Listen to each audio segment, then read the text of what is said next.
그 돈 주고 이 땅을 왜 사요? 미쳤어요? 2009년 당시 200억가량의 부지를 매입하면서 한국 정부는 엄청난 비난을 받았었는데요. 지금 그 땅은 200억은커녕 10배를 더 줘도 매입이 어려울 지경으로 가치가 천정부지로 솟았습니다. 한국 정부가 그 땅을 왜 구입했는지 그리고 어떻게 쓰이고 있는지 알아보겠습니다. 안녕하세요.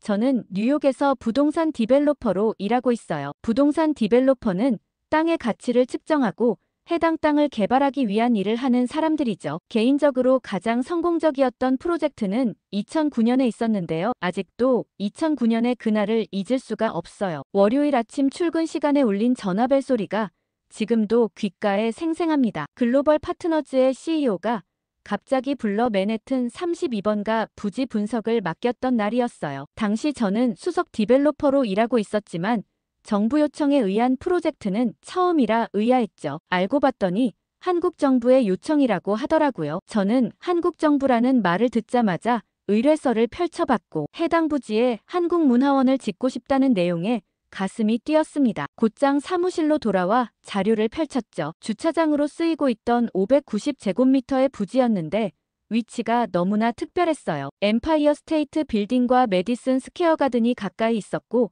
지하철역도 바로 연결되어 있었죠. 게다가 코리아타운과도 가까워서 한국 문화를 알리기에 최적의 입지였어요. 분석 보고서를 작성하면서 이 부지의 잠재력에 더욱 확신이 들었습니다. 금융위기로 부동산 시장이 얼어붙었지만 오히려 지금이 투자할 기회라고 생각했어요. 한류 열풍이 불고 있었고 한국 문화에 대한 관심도 높아지고 있었으니까요. 밤늦게까지 사무실에 남아 자료를 검토하면서 이 부지가 가진 가능성을 하나하나 정리했습니다. 특히 주변 상권 분석에 많은 시간을 들였어요. 코리아타운의 매출 데이터를 수집하고 유동인구를 분석했죠. 놀랍게도 금융위기 속에서도 이 지역은 안정적인 성장세를 보이고 있었습니다. 한식당들은 문전성시를 이루었고 K뷰티 매장도 계속 늘어나고 있었어요. 부동산 가치 측면에서도 이 부지는 금광과 같았습니다. 지난 30년간의 맨해튼 부동산 가격 변동을 추적해보니 이 지역은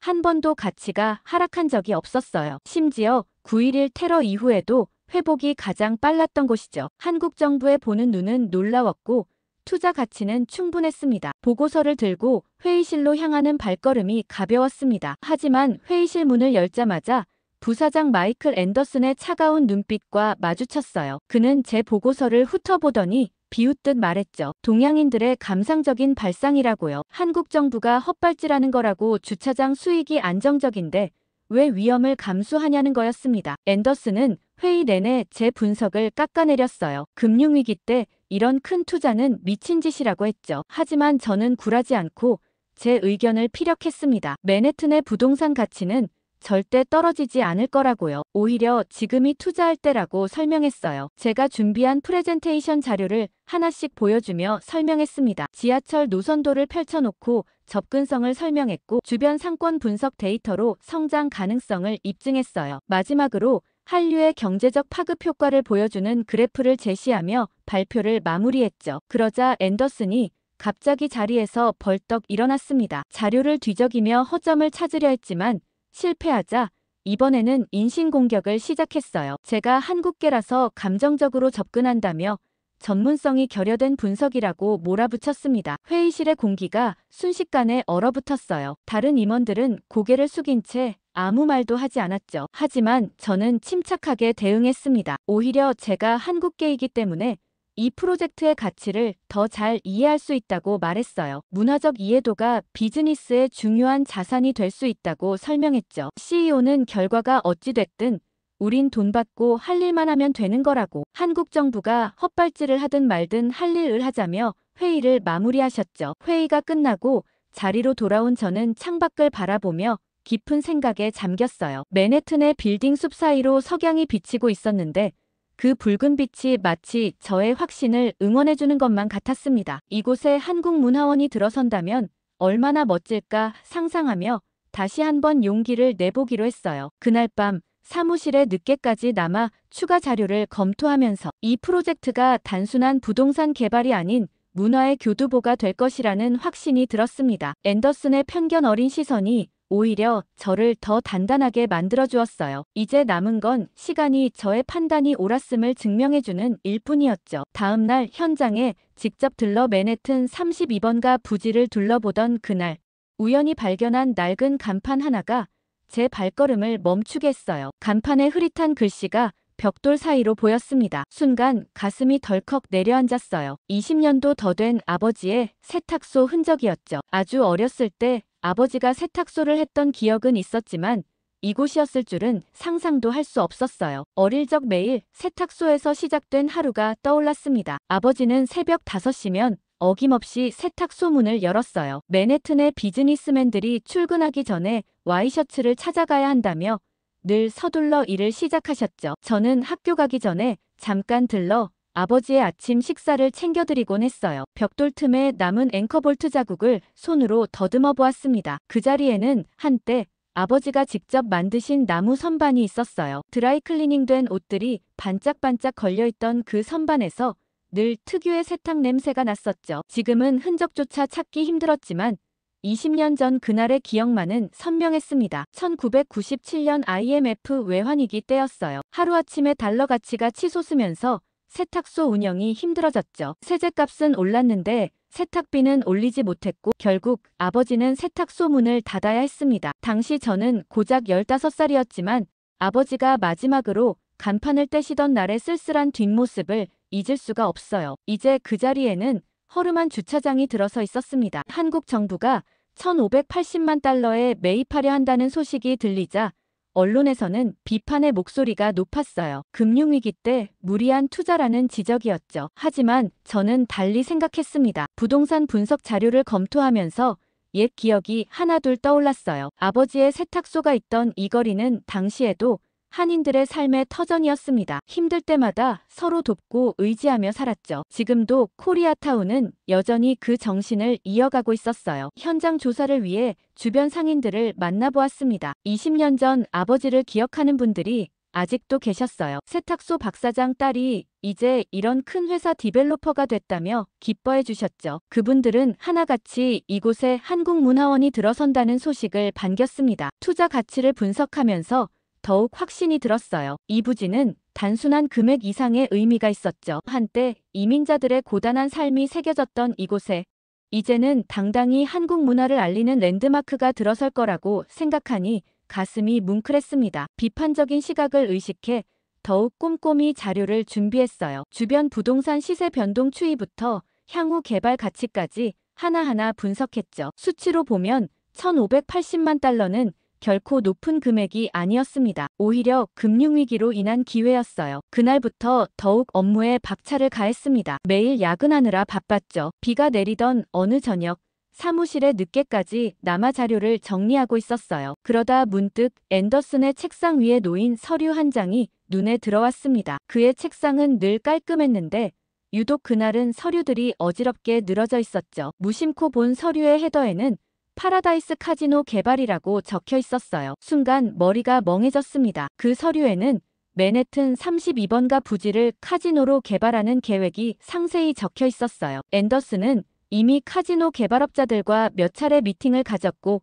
한국 정부의 매입을 막기 위해 다양한 방해 공작을 펼치고 있었죠. 제 의견에 그렇게 비아냥거렸던 것도 전부 그 자리에 카지노를 세우기 위함이었습니다. 충격적인 사실을 확인하고 싶어 다음 날 현장 조사를 나갔습니다. 근처 노인회관을 방문했는데 할머니께서는 저희 팀 말고도 다른 양복 입은 사람들이 수없이 해당 부지의 사진을 찍고 측량을 하고 돌아갔다고 했죠. 그러면서 할머니께서는 여기에 한국문화원이 지어진다고 했는데 그게 아니냐며 제 손을 꼭 잡으시더니 눈물을 흘리셨어요. 저는 너무 당황했지만 할머니께는 그럴 만한 사연이 있더라고요. 할머니는 돌아가신 친구분 얘기를 하셨습니다. 김할머니라고 평생 한글 학교 하나 세우는 게 소원이었다고 하셨어요. 이민 온 후손들이 한글을 잊지 않길 바라는 마음에 집집마다 찾아다니며 한글을 가르치셨대요. 추운 겨울에도 더운 여름에도 매주 토요일이면 어김없이 아이들을 모아 한글을 가르치셨다고 합니다. 할머니는 김할머니가 마지막으로 남긴 말씀을 들려주셨어요. 우리 아이들이 제대로 된 교실에서 한글 공부할 수 있는 날이 올 거라고, 꼭 그날이 올 거라고 믿으셨대요. 하지만 그 소원을 이루지 못한 채 돌아가셨다고 합니다. 그 이야기를 듣는 순간 가슴이 먹먹해졌어요. 할머니는 여기 문화원이 생기면 우리 이민 온 후손들이 이곳에서 한글을 배울 수 있을 텐데 뭔가 일이 잘못되고 있는 거냐고 여쭤보셨죠. 만약 앤더슨이 계획하는 카지노가 들어선다면 이 지역 전체가 황폐화될 게 뻔했습니다. 노인회관을 나서는데 할머니들이 들려주신 이야기가 자꾸 귓가에 맴돌았어요. 한글 학교에 다니는 아이들 얘기와 매주 토요일이면 울려 퍼지던 한글 수업 소리, 그리고 아이들과 함께 보냈던 즐거운 시간들까지, 그 모든 게 사라질 위기에 처해 있었죠. 사무실로 돌아와 밤새 자료를 정리했습니다. 앤더슨의 비밀 계획을 폭로하기 위해서는 확실한 증거가 필요했어요. 카지노 개발업자들과 주고받은 이메일과 비밀 미팅 일정표, 그리고 개발 계획서까지 하나하나 복사해 두었죠. 다음 날 아침 일찍 사장님을 찾아갔어요. 앤더슨의 비밀 계획을 모두 공개했고 이 부지가 얼마나 소중한 의미를 가지고 있는지 설명했습니다. 그리고 한국 정부에서 무조건 해당 부지를 매입할 거라고 얘기했죠. 사장님은 깊은 한숨을 내쉬더니 고개를 끄덕였습니다. 앤더슨의 계획이 회사의 가치와 맞지 않는다는 걸 인정했고 한국 정부의 매입을 적극 지원하겠다고 약속했어요. 결국 앤더슨은 프로젝트에서 손을 떼야 했습니다. 저는 부지 매입 과정을 진행시키면서 동시에 건축 설계사를 찾아봤어요. 한국적인 느낌을 충분히 담을 수 있는 설계가 됐으면 했죠. 그런데 그때 한국 정부에서 최지혁 주무관이라는 사람이 프로젝트에 함께 합류하게 되었습니다. 그러면서 최 주무관은 맡기고 싶은 사람이 있다며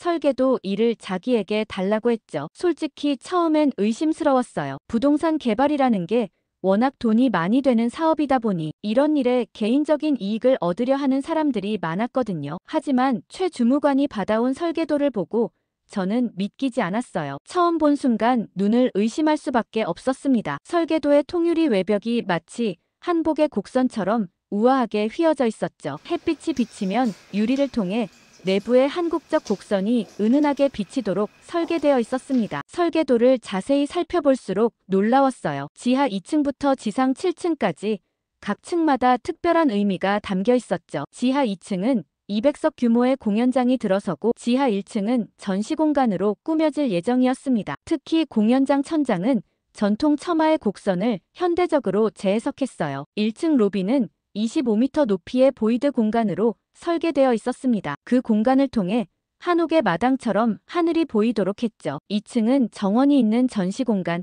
3층은 한글 도서관이 들어설 예정이었어요. 아버지가 그토록 바라시던 한글 학교는 4층에 자리 잡을 거라고 했습니다. 가장 인상적이었던 건 5층 세미나실이에요. 전통 마루의 구조를 현대적으로 재해석해서 좌식과 입식을 자유롭게 변형할 수 있도록 설계했죠. 사무 공간도 한국의 미를 살리면서도 실용성을 갖추도록 했습니다. 설계도를 보면서 최 주무관의 얼굴을 번갈아 바라보았어요. 이건 생각했던 것보다 훨씬 더 웅장하고 아름다운 문화원이었거든요. 최 주무관이 소개한 건축가들과 미팅을 하면서 더욱 놀라웠어요. 그들은 한국 전통 건축의 철학을 현대적으로 표현하는데 심혈을 기울였다고 했습니다. 처마의 선, 기둥의 비례, 창호의 패턴까지 하나하나 한국적 정서를 담았다고 해요. 특히 통유리 외벽은 혁신적이었습니다. 낮에는 투명한 유리를 통해 내부의 한국적 공간이 드러나고 밤이 되면 은은한 조명으로 한복의 곡선이 맨해튼의 밤하늘에 부드럽게 새겨질 거라고 했어요. 마치 한복을 입은 듯한 건물이 될 거라고 했죠. 복도마다 설치될 미디어월도 인상적이었습니다. 한국의 사계절, 전통 문양, 현대 미술을 디지털로 구현해서 보여줄 수 있도록 했어요. 관람객들은 걸으면서 자연스럽게 한국 문화를 체험하게 될 거라고 했죠. 놀라운 건 그 설계를 맡은 건축가들이 모두 외국인이었는데 한국 문화에 굉장히 관심이 많은 사람들이었다는 점입니다. 한국 문화에 대한 연구와 사랑으로 이런 디자인을 만들 수 있었던 거죠. 우여곡절 끝에 공사가 시작되었고 이제 기다리기만 하면 된다고 생각했어요. 하지만 2020년 3월의 어느 날 아침 공사 현장에 도착하자마자 가슴이 철렁 내려앉았어요. 평소라면 바쁘게 움직이고 있을 크레인들이 모두 멈춰 서 있었습니다. 코로나가 뉴욕을 강타했고 도시 전체가 봉쇄되면서 건설 현장도 중단 위기에 처한 거였죠. 현장 소장은 안전수칙 때문에 공사를 일시 중단해야 한다고 했어요. 작업자들의 안전이 우선이라는 말에 동의하면서도 한편으로는 불안했습니다. 공사가 지연될 때마다 비용은 눈덩이처럼 불어날 테니까요. 그런데 이상한 점을 발견했어요. 다른 현장들은 방역 수칙을 지키면서 조금씩 공사를 재개하고 있는데 우리 현장만 계속 제자리였습니다. 알고 보니 앤더슨이 또다시 방해 공작을 펼치고 있었죠. 최 주무관은 서울의 성공적인 방역 사례를 들려주었어요. 한국의 건설 현장들이 어떻게 코로나 상황에서도 공사를 진행하고 있는지 상세히 설명해 주었죠. 그의 이야기를 현장에 적용해 다시금 공사를 시작했습니다. 하지만 앤더슨은 보건당국에 우리 현장이 방역 수칙을 제대로 지키지 않는다고 거짓 신고를 넣었어요. 심지어 익명의 제보자를 동원해 현장의 안전 문제를 지적하는 기사까지 내보냈습니다. 공사 재개를 앞두고 현장 점검이 필요하다며 불필요한 행정 절차를 계속 만들어냈죠. 더 놀라운 건 현장 인부들을 빼가려 한다는 소식이었어요. 앤더슨은 자신과 친분이 있는 건설사를 통해 우리 현장의 핵심 인력들에게 더 높은 일당을 제시했습니다. 코로나로 일거리가 없는 상황에서 인부들을 유혹하려 한 거죠. 매일 아침 텅 빈 현장을 바라보는 일이 고통스러웠어요. 멈춰선 크레인과 덮여있는 자재들 그리고 적막한 공사장까지 모든 게 시간과의 싸움이었습니다. 공사가 지연될수록 예산은 초과되고 결국 프로젝트 전체가 위험해질 수 있었죠. 어느 날은 현장 게이트가 굳게 잠겨 있었어요. 알고 보니 앤더슨이 시 당국에 우리 현장의 안전검사가 미흡하다고 신고한 거였습니다. 재검사를 받기까지 최소 2주가 걸린다고 했죠. 분명 그의 입김이 작용했을 거예요. 그러자 최 주무관이 침착하게 상황을 정리하기 시작했어요. 우선 그는 한국의 건설사들과 화상회의를 주선했습니다. 방역과 공사를 동시에 진행하는 노하우를 전수받았죠. 현장을 구역별로 나누고 인원을 분산시키는 방식부터 작업자들의 동선 관리까지 세세한 지침을 받을 수 있었어요. 덕분에 현장 인부들도 쉽게 이해하고 작업 효율을 높일 수 있었죠. 특히 인상적이었던 건 최 주무관이 가져온 K방역 건설 현장 매뉴얼이었습니다. 그는 이 매뉴얼을 영어로 번역해 뉴욕시 당국에 제출했어요. 우리의 방역 계획이 충분히 안전하다는 것을 증명해낸 거죠. 앤더슨이 시 당국에 우리 현장의 안전 문제를 제기했을 때도 최 주무관은 침착하게 대응했습니다. 한국의 성공 사례를 바탕으로 우리 현장의 안전관리 체계를 설득력 있게 설명했어요. 결국 시 당국도 우리의 방역 계획을 인정할 수밖에 없었죠. 그리고 가장 문제가 됐던 현장 인부들의 이탈을 막는 것도 최 주무관의 아이디어였어요. 그는 한국처럼 작업자들에게 위험 수당을 지급하자고 제안했습니다. 코로나 상황에서도 현장을 지키는 인부들의 노고를 인정하고 보상하자는 거였죠. 그와 동시에 최 주무관은 법무팀과 긴밀히 협력했어요. 그의 허위 신고에 대한 증거를 수집했고 불필요한 행정 절차에 대해서도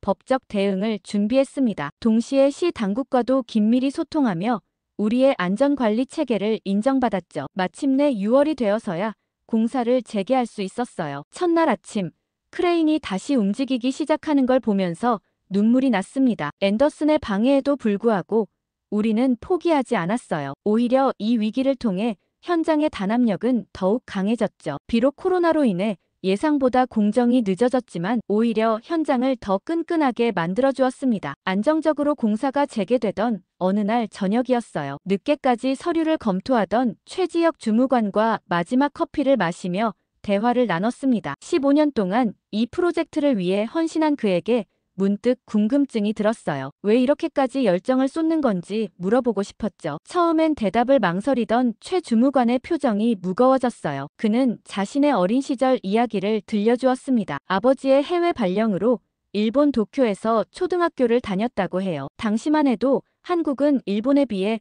경제적으로 많이 뒤처져 있었죠. 학교에서 유일한 한국인이었던 그는 매일 같은 질문을 받았다고 해요. 한국에도 텔레비전이 있냐고, 집에서 김치만 먹고 사냐고. 어떤 아이들은 한국이 가난한 나라라며 놀리기도 했답니다. 가장 괴로웠던 건 문화 수업 시간이었다고 해요. 일본의 전통 문화를 배우는 시간에 자신의 나라 문화를 소개해달라는 선생님의 요청을 받았지만 아무것도 말하지 못했다고 합니다. 친구들의 괴롭힘이 걱정되었기 때문이었죠. 어느 날은 다 같이 보는 교과서에 임진왜란이 문화교류로 표현되어 있는 걸 보고 충격을 받았다고 해요. 하지만 반박하지 못했죠. 그저 고개를 숙이고 있을 수밖에 없었다고 합니다. 10살의 어린 나이였지만 그때 결심했다고 해요. 언젠가는 꼭 우리 문화의 우수성을 세계에 알리겠다고, 한국인임이 자랑스러워지는 그날까지 힘쓰겠다고 말이에요. 최 주무관은 잠시 말을 멈추고 창밖을 바라봤어요. 맨해튼의 야경이 눈부시게 빛나고 있었죠. 그러면서 그는 말했습니다. 지금 한국은 달라졌다고요. 한국의 모든 것들이 세계인의 사랑을 받고 있다고요. 하지만 아직도 갈 길이 멀다고 했어요. 단순한 유행이 아닌 문화 강국으로서의 위상을 확고히 해야 한다고 말이죠. 이 문화원이 바로 그 시작점이 될 거라고 믿는다고 했습니다. 그래서 이 프로젝트가 힘들어도 포기할 수 없었다고 해요. 최 주무관은 문화원 건물을 올려다보며 미소를 지었어요. 이제는 뉴욕 한복판에서 당당히 한국 문화를 선보일 수 있게 됐다고, 더 이상 어떤 아이도 자신처럼 고개를 숙이지 않아도 된다고 말했습니다. 밤이 깊어갔지만 우리는 그렇게 오랫동안 이야기를 나눴어요. 서로 다른 이유로 시작된 우리의 여정이 이렇게 아름다운 결실을 맺게 될 줄은 몰랐다고 말이에요. 최 주무관의 어린 시절 상처가 오히려 우리 모두의 자부심이 되어 돌아온 거죠. 그렇게 순탄하게 마무리될 줄 알았던 어느 날 더 큰 폭풍이 몰아쳤어요. 중국의 거대 부동산 재벌 그룹 진룽이 우리 부지 매입을 시도한 겁니다. 그들은 한국 정부가 투자한 금액의 2배를 제시하며 강하게 압박해왔어요. 부지 매입을 앞두고 진룽그룹의 부회장이 우리 사무실을 찾아왔던 날이었어요. 그는 고급스러운 정장 차림으로 의자에 앉아 오만한 태도로 말했습니다. 한국 정부가 제시한 금액의 2배를 주겠다면서 이민자들이 운영하던 허름한 세탁소나 식당이 있던 자리에 무슨 문화원이냐며 비웃었어요. 순간 1980년대 초반 어느 추운 겨울날의 기억이 떠올랐습니다. 아버지의 세탁소에서 있었던 일이었죠. 그날도 아버지는 새벽부터 일을 시작하셨어요. 월스트리트 직원들의 와이셔츠를 아침 일찍 전달해야 했기 때문입니다. 그런데 한 중국계 사업가가 찾아와 세탁물을 돌려달라며 큰 소리를 쳤어요. 자신의 실크 셔츠가 망가졌다며 터무니없이 비싼 배상금을 요구했죠. 사실 그 셔츠는 이미 오래되어 낡은 것이었는데도 새 옷이었다며 우겼습니다. 아버지는 고개를 깊이 숙이며 사과하셨어요. 부족한 영어로 설명하려 애쓰셨지만 그 사업가는 더욱 거세게 소리를 질렀죠. 당신 같은 이민자들은 이런 고급 옷을 다룰 자격도 없다며 무시했다고 해요. 결국 아버지는 한 달 수입을 모두 털어 배상금을 지불하셨습니다. 그날 밤 아버지는 처음으로 소주를 드셨어요. 하지만 다음 날도 어김없이 새벽 4시에 일어나 세탁소 문을 여셨죠. 진룽 부회장을 바라보며 그날의 기억이 떠올랐어요. 처음에는 단순한 매입 제안인 줄 알았습니다. 하지만 최지혁 주무관이 숨겨진 진실을 파헤치기 시작했어요. 그가 발견한 건 앤더슨의 오래된 비리였죠. 2년 전 일본의 파친코 그룹과 손을 잡고 이 부지를 카지노로 개발하려 했다가 그때는 실패했지만 이번에는 중국 자본과 손잡고 다시 시도하고 있었던 거예요. 놀라운 사실은 따로 있었습니다. 진룽그룹이 제시한 매입가는 실제 시장 가치보다 터무니없이 높았어요. 최 주무관의 조사 결과 이 부지를 초고층 카지노 단지로 개발해 중국 자본 세탁의 거점으로 활용하려 했다는 사실이 드러났죠. 앤더슨은 교묘하게 움직였어요. 진룽그룹의 고위 임원들을 비밀리에 만나고 우리 회사의 내부 정보를 유출했습니다. 심지어 한국 정부의 재정 상황이 어렵다는 거짓 정보를 퍼뜨리며 매각을 유도하려 했죠. 위기의 순간은 어느 날 아침에 찾아왔어요. 진룽그룹의 회장이 직접 서울을 방문해 문화체육관광부 고위 관계자들을 만났다는 소식이 들려왔습니다. 매입가를 3배로 올리겠다는 제안을 했다고 해요. 하지만 최 주무관이 결정적인 증거를 확보했습니다. 앤더슨이 진룽그룹으로부터 거액의 자문료를 받아왔다는 계좌 내역이었어요. 게다가 일본 파친코 그룹과의 거래 내역도 함께 발견됐죠. 모든 증거를 들고 사장님을 찾아갔습니다. 최 주무관은 앤더슨의 2년간의 비리를 상세히 보고했어요. 일본 기업과의 유착관계, 중국 자본과의 검은 거래, 회사 기밀 유출까지 모든 것이 밝혀졌습니다. 사장님은 즉시 앤더슨을 해고했어요. 15년간 회사를 위해 일했다는 그의 항변도 소용없었죠. 이번이 2번째였고 비리의 증거가 너무나 명백했으니까요. 앤더슨은 씁쓸한 표정으로 회사를 떠났고 진룽그룹의 매수 시도는 실패로 끝났어요. 문화체육관광부는 이 부지가 단순한 땅이 아닌 한국 문화의 상징이라며 매각은 없을 것이라고 선언했습니다. 오히려 이번 일을 계기로 문화원 건립에 더 큰 의지를 보여주었죠. 최 주무관은 이 모든 과정을 지켜보며 담담히 미소 지었어요. 한국 문화의 자존심을 지켜낸 것도 기쁘지만 검은 자본의 유혹을 이겨낸 것이 더 값진 승리라고 말했습니다. 이제 우리 앞에는 문화원을 완성하는 일만 남았죠. 그날 이후 현장의 분위기는 더욱 단단해졌어요. 우리가 짓는 건물이 단순한 문화원이 아닌 한국의 자존심을 지켜낸 승리의 상징이 된 거니까요. 앤더슨이 떠난 자리에는 새로운 희망이 자라나기 시작했습니다. 2021년 어느 날 공사장 앞에서 놀라운 광경을 목격했어요. 수십 명의 젊은이들이 문화원 건설 현장을 배경으로 틱톡 영상을 찍고 있었습니다. 알고 보니 SNS에서 한국 문화를 알리는 해시태그가 트렌드가 된 거였죠. 처음에는 단순한 SNS 유행인 줄 알았어요. 하지만 최지혁 주무관이 보여준 데이터는 달랐습니다. 코로나 이후 한국 드라마와 K-팝의 인기가 폭발적으로 늘었고 특히 MZ세대 사이에서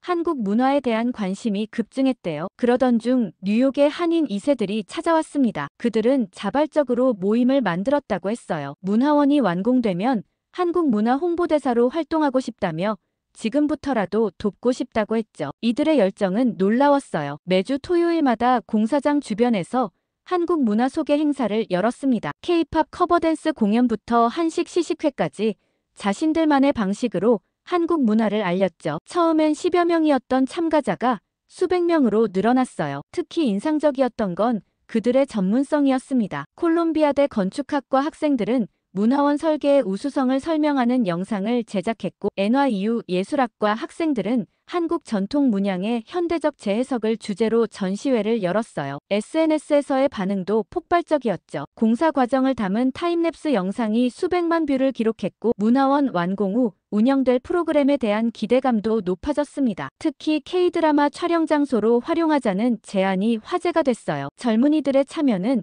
공사 현장의 분위기도 바꿔놓았습니다. 작업자들은 자부심을 갖게 됐고 공정률도 눈에 띄게 향상됐어요. 그들은 자신들이 단순한 건물이 아닌 문화의 상징을 만들고 있다는 걸 깨달은 거죠. 최 주무관의 제안으로 디지털 타임캡슐 프로젝트도 시작했습니다. MZ세대들의 한국 문화 체험 사연을 모아 건물 기초석에 저장하기로 한 거예요. QR코드만 찍으면 그들의 이야기를 볼 수 있게 했죠. 어느 날은 한 할머니가 눈물을 흘리며 찾아오셨어요. 손녀가 한국어를 배우기 시작했다며 문화원이 생기면 함께 오고 싶다고 하셨대요. 3대가 함께 한국 문화를 나눌 수 있는 공간이 생긴다는 게 너무 감격스럽다고 하셨죠. 이제 공사장 가림막은 거대한 캔버스가 됐어요. MZ세대 아티스트들이 한국의 전통 문양과 현대 아트를 접목한 작품을 그렸죠. 지나가는 사람들의 포토스팟이 됐고 뉴욕 미술계에서도 주목받게 됐습니다. 이윽고 개관식 날 아침 문화원은 사람들로 북적였어요. 로비에는 한복을 곱게 차려입은 어르신들이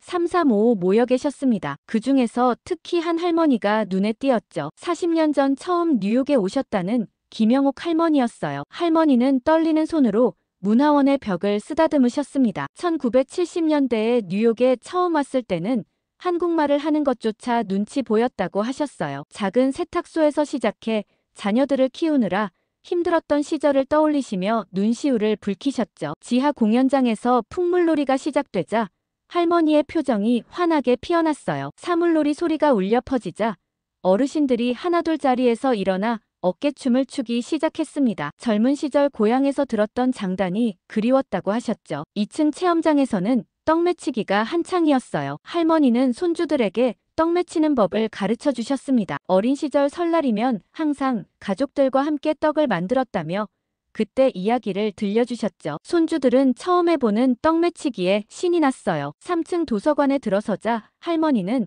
한글로 가득한 책장 앞에서 한참을 서 계셨어요. 주말마다 손주들을 한글 학교에 데려다주며 꿈꿨던 날이 드디어 왔다고 하셨습니다. 한글책이 가득한 도서관이 생길 거라고는 상상도 못했다고 하시며 눈물을 훔치셨죠. 4층 한식 체험관에서는 더욱 감동적인 장면이 연출됐어요. 할머니는 김치 담그기 시범을 보이셨습니다. 외국인들이 할머니의 솜씨에 감탄하며 박수를 쳤고 할머니는 쑥스러운 듯 미소를 지으셨죠. 점심시간 할머니는 문화원 식당에서 손주들과 함께 떡국을 드셨어요. 40년 전 처음 뉴욕에 왔을 때는 떡국떡 하나 구하기도 힘들었다며 이제는 이렇게 좋은 곳에서 시간을 보낼 수 있다는 게 꿈만 같다고 하셨습니다. 오후에는 전통놀이 한마당이 벌어졌어요. 할머니는 손주들과 함께 윷놀이를 하셨습니다. 윷가락을 던질 때마다 환호성이 터져 나왔고 할머니의 눈가에는 행복한 눈물이 맺혔죠. 저녁 무렵